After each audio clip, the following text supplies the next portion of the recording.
வித்தியாசமான விலங்குகளில் காண்டாமிருகமும் ஒன்றாகும். பொதுவாக சுமார் 5 வகை காண்டாமிருக இனங்கள் உள்ளன. இதில் ஒன்றுதான் இந்தியாவின் ஒற்றை கொம்பு காண்டாமிருகம் ஆகும். இதனை ஆங்கிலத்தில் இந்தியன் ரைனோசரஸ் என்று அழைப்பர். ஒற்றை கொம்பு காண்டாமிருகத்தை இந்தியா மூக்குக்கொம்பன், இந்தியா காண்டாமிருகம், ஒற்றை கொம்பன் என்று பல பெயர்களில் அழைப்பர். இது இந்தியாவில் வடகிழக்கு பகுதியிலும், நேபாளத்திலும், பூட்டானில் சில பகுதிகளிலும் காணப்படுகின்றன. ஒற்றை கொம்பு காண்டாமிருகம் இந்தியாவில் அதிகமாக அசாம் மாநிலத்தில் வாழ்கின்றன. ஐரோப்பியர்கள் முதலில் அறிந்த காண்டாமிருகம் இனம் இந்திய காண்டாமிருகம் ஆகும்.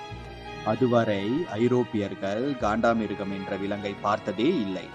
காண்டாமிருகத்தை 1758ஆம் ஆண்டில் கார்லஸ் வின்னேயாஸ் வகைப்படுத்தி ரைனோசரஸ் என்று பெயரிடுகிறார்.